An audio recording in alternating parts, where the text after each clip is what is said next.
여러분, 예수님의 생명이 저와 여러분의 영혼 가운데 풍성히 넘치기를 먼저 주님 이름으로 축복합니다.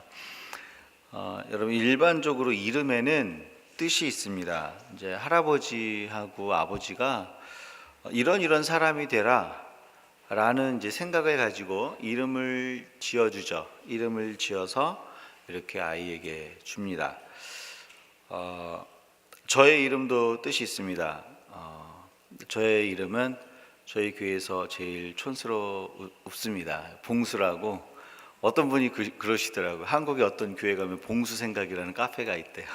그래서 참 촌스럽다 그래서 생각했는데, 좀 촌스럽지만 뜻은 나름 있어요.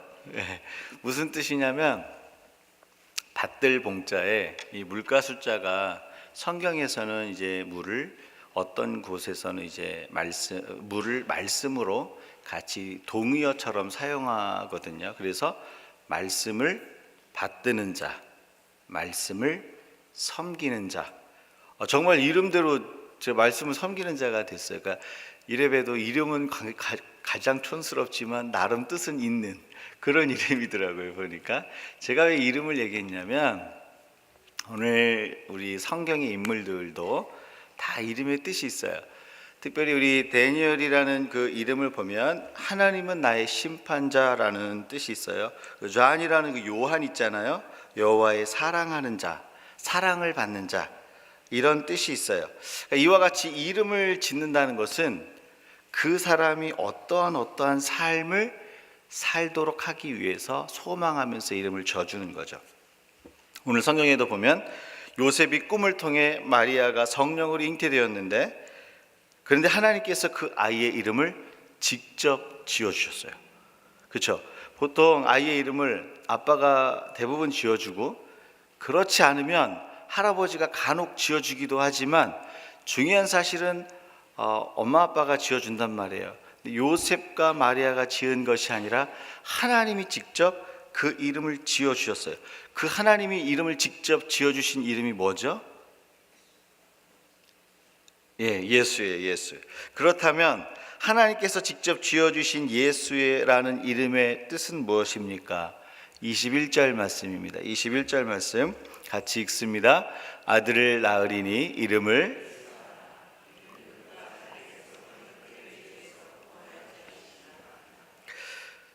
하나님께서 성령으로 잉태된 이 아이의 이름을 직접 예수라 지어주셨어요. 그리고 그 예수의 뜻은 자기의 백성의 죄에서부터 구원하겠다라는 거예요. 여러분, 하나님이 성령으로 잉태된 그 아이의 이름을 예수라고 직접 이름을 지어주셨다라는 것은 뭐냐면, 내가 이 땅 가운데 구원을 완성하고 온전하게 이루겠다라는 것을 선포한 거예요. 왜냐, 하나님이 직접 그 이름을 지어주셨기 때문에, 그러한 삶을 이끌어가겠다고 약속을 하셨기 때문에, 내가 내 아들 예수를 통해서 하나님의 구원을 완전히 보이겠다라는 약속이고 선포라는 거죠. 반드시 성취되어지는 구원이라는 거예요. 즉, 예수의 이름은 우리를 죄에서 구원할 완전한 구원자라는 뜻을 가지고 있어요. 그냥 구원자라고 제가 얘기하지 아니했고, 뭐라고 지금 제가 선포했냐면 완전한 구원자예요. 완전한 구원자. 그 내용을 뒤에 설명을 할게요. 여러분, 예수의 이름을 부르면요, 누구든지 주의 구원을 보게 됩니다. 어떤 상황에 있든지 간에, 어떤 슬픔 가운데 있든지 간에, 어떤 죄의 권세 아래 있든지 간에, 어떤 상황 가운데 놓여 있든지 간에, 누구든지 주의 이름을 부르는 자는 구원을 보게 됩니다. 여러분, 믿으세요? 이 대답을 안 하면 제가 설교를 출발을 못해요. 누구든지 주의 이름을 부르는 자는 구원을 보게 돼 있어요. 왜 제가 이 이야기를 선포하냐면, 여러분, 사람마다 눌려있는 상황이 있고, 눌려있는 어려움이 있고, 건강의 어려움이 있고, 또 죄의 문제가 있고, 이 부분에 단 한 사람도 없는 사람이 없어요. 근심이 그래서 없어야 되는데, 예수 믿기 때문에 없어야 되는데 이 근심이 찾아온단 말이에요. 그러나 어떤 상황에 있다 할지라도 누구든지 주의 이름을 부르는 자는 구원을 얻게 되는 거예요. 여기서 중요한 질문을 한 가지 던집니다. 그렇다면 어떤 죄에서 우리를 구원하실까요? 예수는 자기의 백성을 죄에서 구원할 자라면서요. 그렇죠? 잡으셨죠? 어떤 죄에서 구원하냐를, 어떤 죄에서. 여러분, 죄라는 말은요, 하마르티아, 한국말로 하면 관역에서 벗어난 거예요. 관역은 뭐죠? 화살을 쏠 때 그 안에 들어가게끔 만들어 놓은 표적이죠. 그런데 죄가 관역을 벗어난 거예요. 화살을 쐈는데 이 표적인 관역에 맞지 않고 그 관역을 넘어간 거, 이걸 죄라고 그래요. 여러분, 화살을 쐈는데 관역에 맞지 않고 관역을 넘어가면 그것은 그때부터 살인 무기가 되는 거예요. 누가 맞을지 모르는 거예요. 그렇죠? 그래서 관역을 벗어나면 어떤 일이 벌어지냐면 죽이는 무기가 되는 거예요. 제가 포병에 있을 때, 포병은 그 포병 중대가 여러 대가 있어요. 뭐 알파, 브라보, 찰리 뭐 이런 게 있어요. 그냥 들으시면 돼요. 있는데 포를 쏘러 갔어요. 포를 쏘러 갔는데 우리 대대가 그냥 전체가 이제 포를 쐈거든요. 근데 그 중에 한 개가 그 자기 표적을 맞춰야 되는데 자기 표적을 못 맞추고 산을 넘어가서 축사를 때렸어요. 그래가지고 거기에 있는 돼지떼가 다 죽었어요. 포발 한 발에. 여러분, 관역을 벗어나잖아요.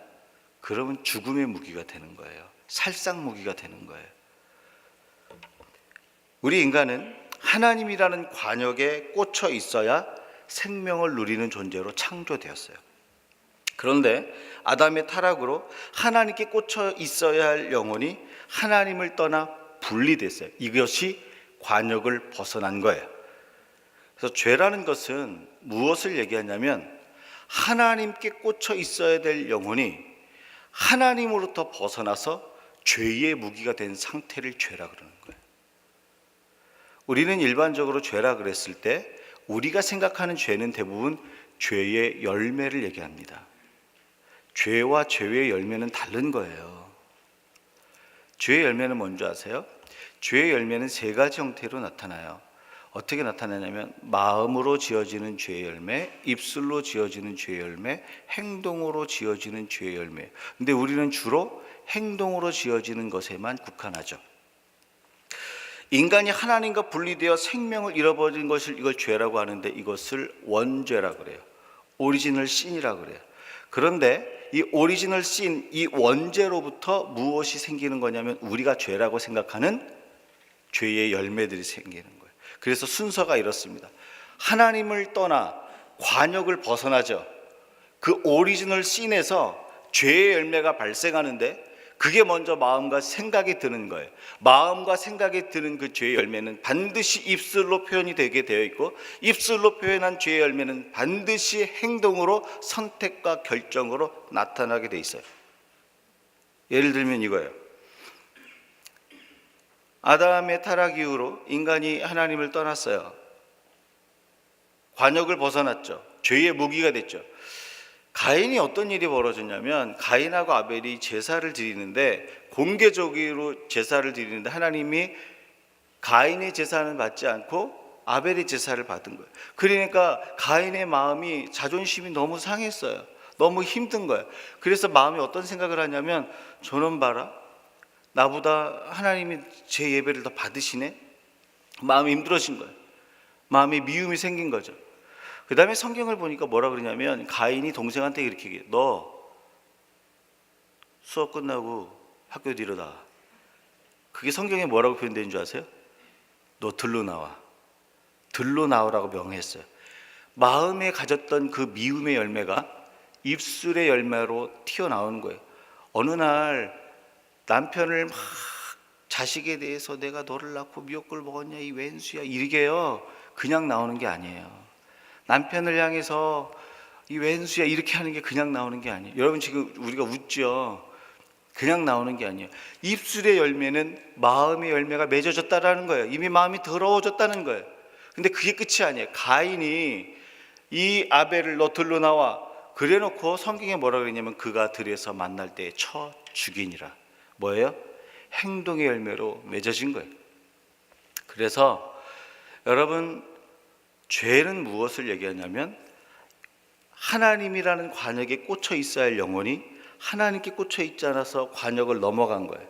그래서 죄의 무기가 되어서 내 마음속에 입술 가운데 행동으로 죄의 열매가 나타난 상태, 이걸 죄라 그러는데, 그래서 우리가 죄로부터 구원을 받았다라 그랬을 때는요, 두 가지 의미가 있어요. 먼저는 마음과 입술과 행동으로 지은 그 죄를 용서받은 것이에요. 그런데 이것보다 더 중요한 게 있어요. 그게 뭐냐면 두 번째인데, 그것은 하나님과 분리된 인간이 예수 십자가의 사건으로 하나님과 다시 연합되어진 것, 이것이 구원이에요. 대부분 구원이라 그랬을 때, 죄로부터 구원받았다 그랬을 때 내가 뭔가를 하지 아니하고 뭐를 하고 굉장히 죄의 열매, 용서받은 것하고만 관련을 시킨단 말이에요. 물론 죄로부터 구원받은 것은 내가 지은 죄를 용서받은 것을 포함해요.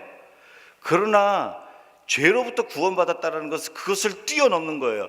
하나님과 분리됐던 죄인이 예수 그리스도의 십자가 사건으로 그 죄인이 하나님과 연합된 존재가 된 이 의인의 상태, 이게 구원이에요, 여러분. 그래서 우리가 구원을 소망할 때는요, 단순히 죄를 용서받고 하는 이게 아니라 내 존재가 하나님하고 연합되어 있는지 아니었는지 이거를 보셔야 되는 거예요. 여러분 믿으세요? 따라서 죄로부터의 구원은 하나님과 분리된 인간이 다시 하나님과 연합되는 거예요. 그래서 저와 여러분은요, 그 구원의 노래를 부를 수 있는 거예요. 저와 여러분이 구원의 노래를 부를 수 있는 게 뭐냐면, 죄인인 우리가 원래 우리의 영혼의 관역이었던 하나님과 연합되어 있던 우리가, 그 하나님을 벗어났던 우리가 예수 그리스도로 말미암아 연합되었다는 이 사실, 그래서 하나님으로부터 생명과 자원과 그 좋은 은혜와 능력을 공급받는다는 이 사실, 이것으로 인해서 여러분 이게 기뻐지면요, 그 하나님이 그 공급하신 것 생명이 실제가 되는 거예요. 여러분 구원은요, 생명과 의의 열매를 주시는 하나님과 연합된 그 사건이에요. 여러분 여기까지 지금 따라오고 계세요? 구원이라는 이 사실, 단순히 뭔가를 용서받고 내가 뭔가를 하고 안 하고 이 수준이 아니에요, 여러분. 근데 여기 우리 고민이 하나 있어요. 무슨 고민이 있냐면, 하나님과 연합된 구원받은 존재가 됐는데 계속돼서 죄의 열매가 나타난다는 거예요. 그렇죠? 저만 그렇습니까? 아니, 하나님하고 우리가 연합된 이 구원의 사건, 이 구원의 사건이 나타나면 생명과 의의 열매가 쭉 나타난다 그랬는데, 때로는 그것도 있지만 어떤 데 보니까 죄의 열매가 막 나타나요. 그렇죠? 입술로, 생각으로, 행동으로. 목사인데 막 내가 왜 이러는지 몰라, 뭐 이런 생각 들지 않으세요? 든단 말이에요. 그때 드는 생각이 뭐예요? 내가 구원을 받았을까라는 퀘스천과 의심이 우리 안에 든단 말이에요. 분명히 생명의 하나님과 연합된 구원받은 존재인데 자꾸 죄의 열매가 나와요. 그러니까 그 모습을 보면서 하나님이 내게 주신 그 구원이 흔들려요. 이런 퀘스천이 듭니까? 가끔?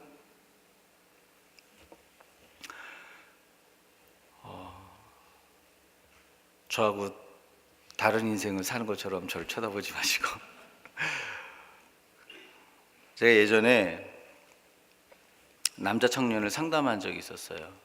제가 저보다 몇 살 어렸지만 제가 참 존경했어요. 왜냐하면 이 친구는 그 젊은 나이에 그렇게 어떻게 하나님 앞에 그 회사 생활하면서 기도하며 하나님 정말 기도에 헌신한 그 남자 청년이었어요. 그리고 이 교사였는데 정말 기쁨으로 영혼을 섬기고 사랑하는 그 기쁨이 있어요. 제가 참 귀하다. 요새 정말 저런 청년 보기 정말 힘들다라는 생각이 들 정도로 하나님을 사랑하는 모습이 넘치니까 막 존경하는 마음이 목회자이지만 제 안에서 생기더라고요. 근데 이 청년이 어느 날 저를 찾아왔어요. 상담을 하는데 이러는 거예요. 목사님, 저는 정말 하나님도 사랑하고 예수님도 너무 좋고 기도하면 기도의 문도 열어주시고 내가 섬기는 그 영혼들을 섬길 때 감사와 기쁨이 넘칩니다. 근데 목사님, 가끔은 저의 구원이 흔들립니다. 제가 구원받았는지에 대한 퀘스천이 듭니다. 제가 너무 놀랐어요. 왜냐하면 그 사람은 그럴 사람이 아니거든.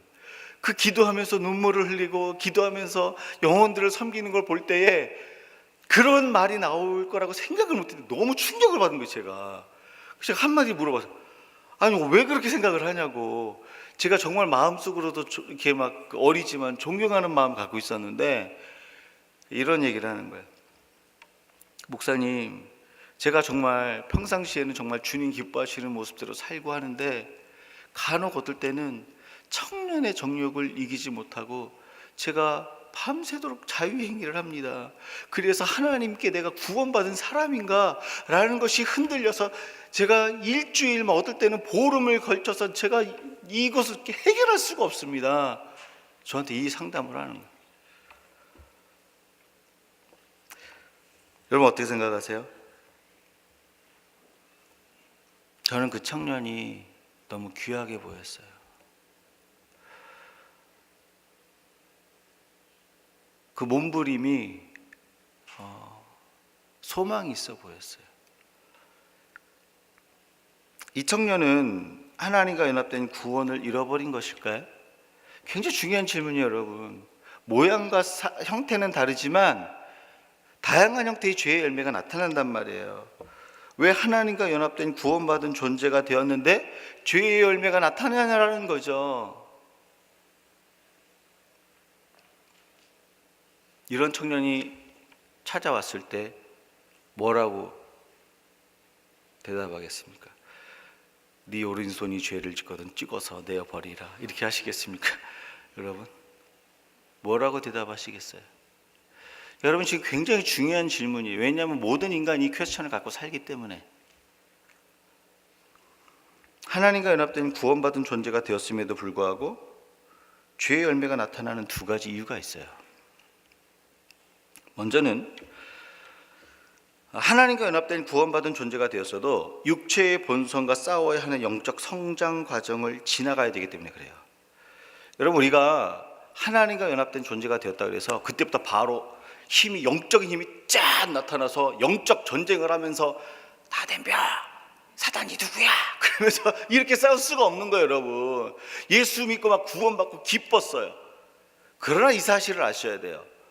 예수 믿고 구원받았다 그래서 바로 우리의 안에 있는 죄의 본성과 싸워서 다 이길 수 있는 능력이 바로 우리 가운데 있진 않는다는 거예요.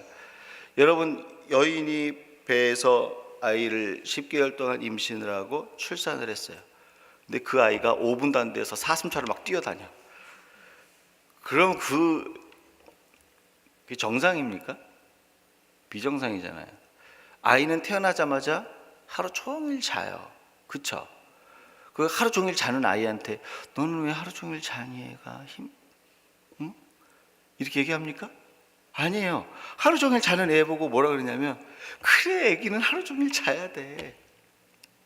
얼마 있으면 하루 종일 안 자요. 깨는 시간이 길어지죠? 그쵸? 자연스럽게 그걸 이길 수 있는 힘이 되는 거죠. 그 다음부터는 뭘 하냐면요 무조건 빨아요. 입으로 다 갖고 가냐. 뭐 더러운 것도 깨끗한 것도 지가 먹고 싶은 것도 뭐 뭐든지 다 입으로 가져가. 그 시간이 지나면 그걸 안 하죠. 좀 시간이 지나면요 말은 안 되는데 자기 하고 싶은 그 뜻을 관철시키기 위해서 울잖아요. 땡깡으로. 저에게 우리 이승환 전사님 그 둘째 아들 하늘 있잖아요. 걔 너무 이뻐요. 얼마나 이쁜지 몰라. 얘가 이게 그 카시트에만 앉히려고 하면요 난리가 나요. 허리를 뒤로 제끼면서 화를 만들어서 안 앉히. 한번 해보세요. 궁금하시면. 그 재밌는 광경을 너무 이뻐. 근데 그건 정상이에요. 맨날 우리 엄마 아빠는 맨날 카시트에만 앉혀놓고 막 앉기 싫다라는 거죠. 막 버팅기는 거예요, 막. 근데 정상이죠. 시간이 지나면 카시트 없어도 자연적으로 앉아 있어요. 제가 무슨 얘기를 하는지 아세요, 여러분? 아기가 태어났다 그래서 바로 태어나자마자 뛰어다니는 애 보셨어요? 그건 오히려 비정상이에요. 마찬가지로 하나님과 연합되어 생명의 말씀이 공급되면 점점 육체의 본성을 이기는 영적 성장을 향해 달려가는 거예요. 그래서 주님을 만나게 되잖아요. 그럼 이전의 육체의 본성이 싫은 거예요. 그래서 내 마음 안에서 전쟁터가 되는 거예요. 그래서 청년 때는요, 그것을 싸워서 이기는 싸움을, 어떨 때는 지기도 하고 어떨 때는 이기기도 하는 거예요. 그러면서 정말 하나님과 연합된 그 구원의 기쁨이 나를 장악하고 성령의 능력이 장악하면 그 청년의 정력을 이기며 나아가는 거예요. 물론 제가 목회자이기 때문에 상담하면서 60대 70대에도 아직 그 부분이 해결이 안 되신 분을 본 적은 있어요. 왜 그분은 왜 그러냐면 하나님과 연합되는 그 과정에서 하나님으로부터는 능력의 영적 성장 과정에 다른 말로 얘기하면 이걸 성화라 그러는 거예요. sanctification이라 그러거든요. 이 성화의 과정을 못 거쳐서 그러는 거예요. 여러분, 저와 여러분이 하나님의 구원, 하나님과 연합된 그 구원의 사건이 있었음에도 불구하고 여전히 육체의 본성을 따라 죄의 열매가 나타나는 건 뭐냐면 태어나자마자 다리에 힘을 갖지 못하는 것과 똑같은 거예요. 하나님과 연합이 됐죠. 그 다음부터는요, 그 영적 능력을 공급받는 영적 성장의 과정을 가져가야 되는 거예요. 때문에 하나님과 연합된 구원받은 존재가 되어도 죄의 열매가 나타나는 이유는 아이가 태어나면 육체적 성장을 이루어야 하듯이 구원받은 후에도 육체를 이기는 영적 성장과 투쟁의 과정을 지나가야 하기 때문에 그래요. 이 과정이 없는 사람은 계속 육체 가운데서 지는 거고요. 이 영적 투쟁과 이 전쟁이 있는 사람은 쓰러질지라도 다시 일어나는 거예요. 그러면서 점점 더 영적 성장의 높은 과정으로 올라가는 거예요. 그러면서 죄의 열매를 보이지 않게 되는, 오히려 성령의 소욕의 사람이 되는 거예요. 이걸 성화의 과정이라고 하는데, 예수님이 이 성화의 과정을 이길 수 있도록, 거기까지 갈 수 있도록 우리를 끝까지 도우시는 분이. 그래서 예수는 완전한 구원자라는 거예요. 제가 처음에 뭐라고 그랬어요? 예수의 이름의 뜻이 뭐라고 그랬죠? 그냥 구원자가 아니라 완전한 구원자. 왜요? 얘 하나님과 연합된 그 구원 가운데 그게 끝이 아니에요, 여러분. 내가 예수 믿었으니까 하나님 이제 구원받았어. 이게 끝이 아니에요, 여러분. 이건 굉장히 단편적이고 굉장히 단순한 생각이에요. 구원은 예수를 믿으면 죄인이 하나님과 연합된 그 구원의 길을 열어주세요. 그게 끝이 아니라 그 다음부터는 이제는 영적인 힘을 기르는 거예요. 그래서 영적인 성장을 향해 달려가는데 그 죄의 본성을 이기는 성령의 소욕이 나를 장악하도록 나아가는 그 과정 가운데서 죄의 열매가 드러나는 거예요. 나타나는 거예요. 하나님의 구원이 사라진 게 아니에요. 자기 자신을 보세요. 이제 내가 왜 이러는지 몰라, 그러면서 그럴 때가 있죠. 여보세요? 아니, 저만 그런 건 아니잖아요. 굉장히 중요한 질문이기 때문에 그래요. 나에게 그런 죄의 열매가 나타날 때 그것을 투쟁하면서 성장하는 과정에 있다면 잘 가고 있는 건데, 하나님과 연합된 그 삶이 시작된 이후로 계속 영적 전쟁과 이 영적 성장과 이 성화의 과정이 뭔지 모른다라면 지금 그 구원을 이루어가고 있는 과정은 아니에요. 구원은요, 두렵고 떨림으로 이뤄가는 과정이에요. 그 중에 과정이 하나님과 연합하고 그리고 영적 성장 과정에 그 성화의 과정으로 가는 거예요. 근데 하나님이 이걸 도우시겠다는 거예요. 영적 성장 과정으로 올라가도록. 두 번째, 하나님과 연합된 구원받은 존재가 되었음에도 불구하고 죄의 열매가 나타나는 이유는 우리가 죄의 본성을 가지고 있는 육체 안에서 살기 때문에 그래요. 여러분, 이건 굉장히 심플한 답이에요. 그렇죠? 저와 여러분이 계속 하나님을 믿고 하나님과 연합된 구원받은 존재임에도 불구하고 여전히 죄의 열매가 나타나는 이유는 죄의 본성을 가진 이 육체 안에 저와 여러분이 살고 있기 때문에 그런 거예요. 그 증거가 어디 있어요? 사도 바울이 로마서 7장에서 이런 얘기를 해요. 오호라, 나는 곤고한 사람이로다. 내 속사람은 하나님의 법을, 내 육체는 죄의 법을 가져간다. 왜 이렇게 얘기를 해요? 육체 안에서 살기 때문에 이러한 어려움이 있는 거예요. 근데 여러분, 기뻐하고 즐거워해야 돼요. 왜냐하면 저와 여러분에게 죽음의 문이 열릴 때 죄의 본성 아래 있었던 우리 육체를 벗어버리고 부활체를 입고 이제는 죄의 본성 아래 매이지 아니하는 영광스러운 부활의 예수님과 같이 부활의 몸을 가지고 주님을 만나는 것, 이걸 영화라고 그래요. 글로리피케이션이라고 그래요. 여기까지 인도하시는 게 구원의 길이고 구원의 과정이에요. 여기까지 내가 너희를 인도하고 돕겠다라는 게 바로 예수 그리스도 완전한 구원의 길이에요. 그래서 내가 예수 믿고 구원 얻었다 그랬을 때 단순히 죄 용서를 받고 단순히 천국에 가는 이게 아니에요.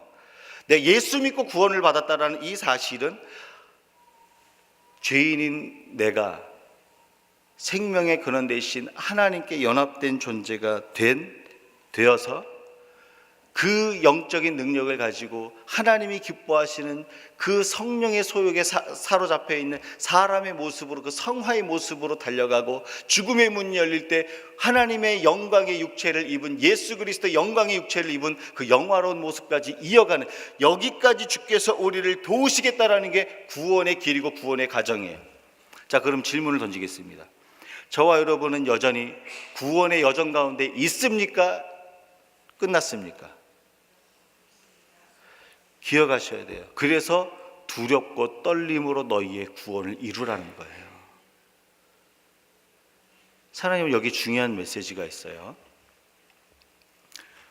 이렇게 예수님께서 하나님과 연합시킬 뿐만 아니라 거룩한 성화의 과정과 영화로운 과정까지도 우리를 인도하시는 하나님이기 때문에 나를 붙들고 의지하라는 거예요. 여러분, 거기까지 그 구원의 길로 인도하신 하나님께서 저와 여러분의 삶의 현장의 문제, 아픔, 관계, 저와 여러분의 물질의 문제, 건강의 문제, 이런 문제는요, 하나님 두 손 안에서 완전히 해결될 수 있어요.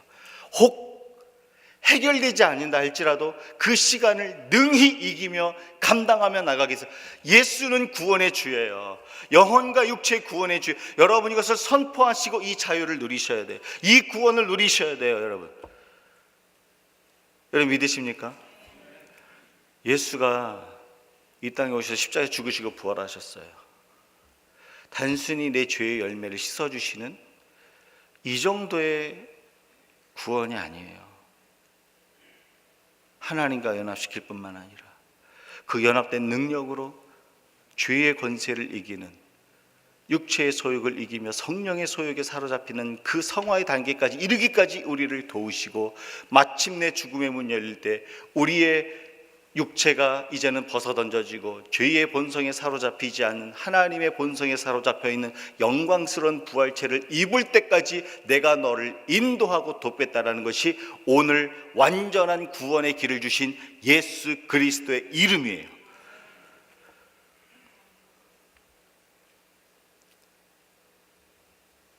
우리 예수님 다 책임지시겠다는 거예요. 믿으시죠? 요즘에 제가 저 아내하고 자주 부르는 찬양이 있어요. 아무것도 두려워 말라, 주 너의 하나님이 지켜주시. 놀라지 마라, 겁내지 마라, 주님 나와 함께 하시니 세상에 풍파지. 제가 가사에 약해요. 그래서 부르다 잊어버려요. 잘 아는 찬양인데도 맨날 부르는데 잊어버려요. 우리 주님이 그 구원의 길에서 혹 우리가 쓰러질지라도 단 한 발자국도 벗어나지 않도록 그 영화로운 그 길까지 인도하시겠다 약속하고 계세요. 그 예수 그리스도가 저와 여러분의 하나님이십니다. 오늘 본문에 하나님이 주시는 예수님의 또 다른 이름이 있어요. 23절 말씀입니다. 같이 읽습니다. 보라, 처녀가 잉태하여 이를 번역한즉 하나님이 우리와 함께 계시다 함이라. 여러분, 예수님의 이름이 임마누엘이래요. 예수님의 또 다른 뜻이 있는데, 그 이름에 있는데 임마누엘인데 그 뜻은 뭐죠? 하나님이 우리와 함께 하시대요. 여러분, 하나님께서 우리를 구원하신 다음에 자, 너 이제 나랑 연합됐어, 이제 네가 알아서 혼자 살아, 이런 하나님이 아니라는 거예요. 아까 얘기한 것처럼 그 영적인 성장과 영화로운 그 육체, 부활체를 입기까지, 그 구원을 끝까지 이루어가기까지 저와 여러분과 함께 하기 때문에. 왜요? 저와 여러분은요, 여기 목사도요, 수시로 쓰러지고 넘어져요. 그 쓰러지고 넘어질 때마다 하나님께서 붙들어 이렇게 세우시기 위해서 함께 하시겠다는 거예요. 육체의 본성이 우리를 삼키고 죄의 열매를 맺으려 할 때 우리가 주님을 닮아가는 삶을 살도록 우리와 함께 하시겠다는 거예요. 7번 쓰러져도 다시 일어나서 거룩한 삶을 살도록 우리를 도우시겠다는, 이게 함께 하시는 하나님이에요. 하나님께서 함께 하시겠다는 것은 뭐냐면 내가 이렇게 세우겠다는, 여러분 쓰러지는 건 문제가 안 돼요. 그렇죠? 넘어지는 건 문제가 안 돼요. 제가 예전에 그 한국에서 목회할 때 나중에 이제 토론토로 오기도 했지만 그 둘째가 남자인데요. 남자애가 막 달려가다 딱 쓰러져서 막 피도 나잖아요. 어떨 때는요. 아빠가 어떻게 하는지 아세요? 어떻게 괜찮아? 이렇게 안 해요. 세이프! 피 나는데 일어나는 거야. 여러분, 아빠가 지금 아픈데 야구하는 지금 도루 하는 사람처럼 그냥 세이프를 딱 선언하니까, 와, 내가 뭐 잘한 것 같아. 다시 일어나. 그 막 우는 그 넘어진 애 갖고서야 그냥 어떻게 막 그러면요, 애는 자기도 힘든 거예요. 하나님이 우리가 넘어졌을 때 어떻게 하는 줄 아세요? 이렇게 세우는 거예요. 오늘따라 또 찬송이 계속 기억나요. 일어나 걸어라, 내가 새 힘을 주리니. 일어나 너 걸어라, 내 너를 도우리. 쓰러지고 넘어진 자를 돕기 위해서 함께 하시겠다는 거죠. 따라서 예수의 이름은 완전한 구원에 이르도록 우리와 동행하시는 하나님이라는 거예요. 예수의 이름은 구원을 주시는 이름일 뿐만 아니라 구원에 이르도록 우리를 도우시고 인도하시는 하나님이라는 거죠. 여러분, 찬송가 중에 이런 찬송가 있잖아요.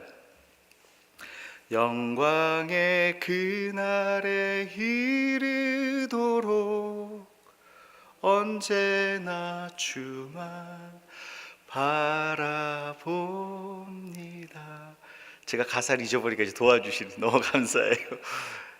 영광의 기약이 이르도록 우리가 주를 바라볼 수 있도록 도우시고 우리와 함께 하시는 예수님, 영광의 그 부활의 영광에 이르도록, 구원의 그 영광에 이르도록 우리를 끝까지 인도하시는 그 예수님.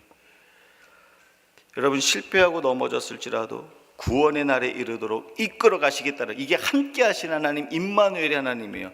너희가 넘어졌을지라도 내가 다시 너희를 일으키리라는 약속이 있는 것이 임마누엘의 하나님이에요.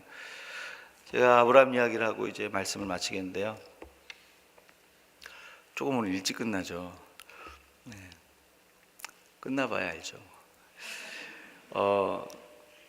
창세기 15장 6절에 보면 아브라함이 믿음으로 의롭게 되어서 하나님과 연합된 구원을 누려요. 아브라함이 이를 믿음에 여호와께서 그것을 저의 의로 여기셨더라. 그래서 의를 주시고 하나님과 연합된 구원을 누립니다. 그러면 아브라함이 이렇게 의의 옷을 입고 하나님하고 연합된 삶을 살면 쓰러지거나 넘어지거나 죄의 열매가 나타나는 이런 일이 없어야 되잖아요. 일반적인 생각이라면. 세상 사람도 그러잖아요. 너 예수 믿는 사람이 왜 그래?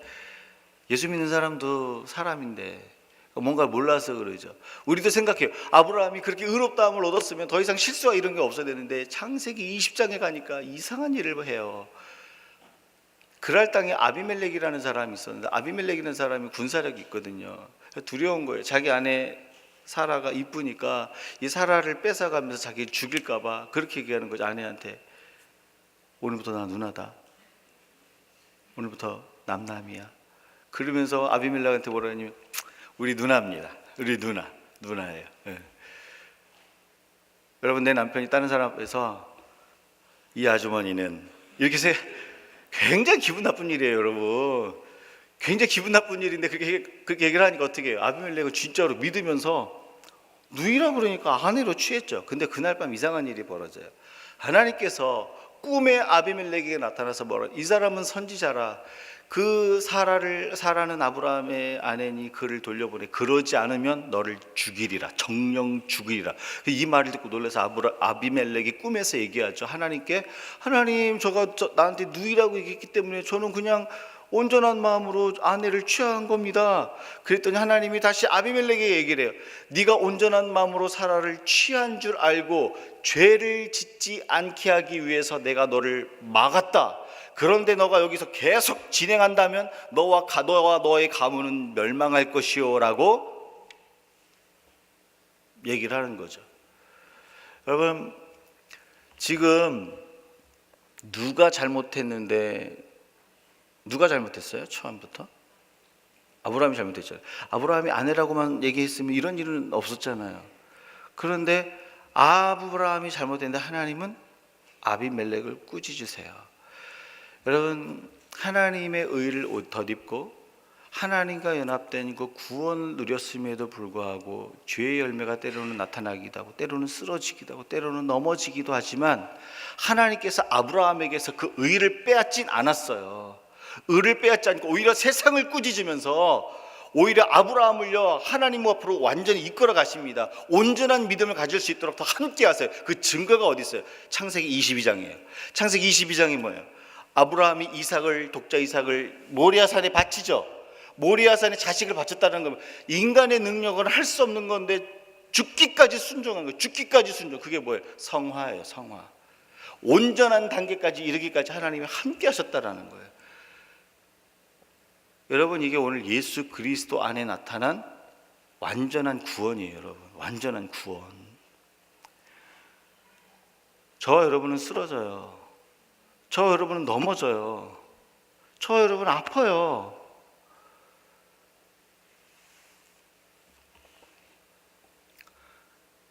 그렇게 안 할 것 같은데 그렇게 할 때가 있잖아요. 근데 하나님은요, 그 쓰러지고 넘어져 있는 자가 완전한 믿음으로 달려갈 때까지 함께 하시고 이렇게 세우시는 거예요. 그게 함께 하시는 하나님, 임마누엘의 하나님이에요. 혹시 로마서 이런 말씀이 있어요. 자기의 옳다 하는 바로 자기를 정죄하지 않는 자는 복이 있나니. 자기가 정죄하는 그 바가 옳을 수 있죠. 그러나 그리스도 때문에 나 자신을 정죄하지 않는 거예요. 예수를 붙들고. 이게 제 말이 아니에요. 자기의 옳다 하는 바로 자기를 정죄하지 않는 자는 복이 있나니. 나도 너를 정죄하지 아니하노니 가서 다시는 죄를 짓지 마. 예수님도 우리를 정죄하지 않는다는데 내가 나를 예수님 가만히 계셔 보세요. 내가 이걸 해결하기 전까지는 예수님의 그 정죄하지 않는다는 말도 내게 효력이 없습니다. 이거랑 똑같은 거예요. 나도 너를 정죄하지 아니하노니인데 내 스스로 나를 정죄하면서 자유를 못 누리는 거예요. 그러면서 내가 예수님의 자리에 앉는 거죠. 쓰러지셨어요? 그럼 예수님이 뭐라는 줄 아세요? 일어나, 괜찮아. 아웃은 아니야. 세이프야. 다시 출발해. 다시 일어나. 힘을 내.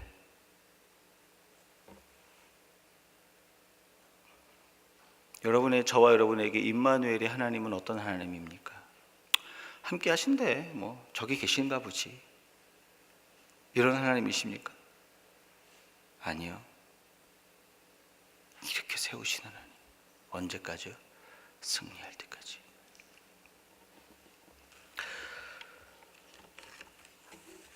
예수 그 구원의 이름은 하나님과 우리를 연합시키고 구원을 열어주시는 구원의 하나님이시고,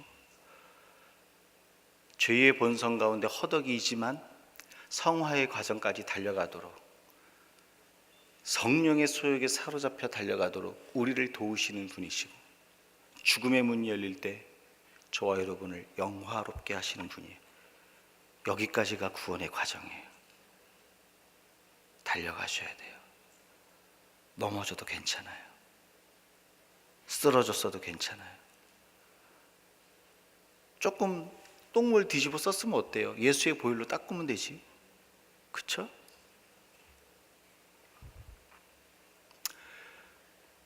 그때마다 하나님 함께 하신다 약속하세요. 우리 다 같이 이 말씀을 기억하면서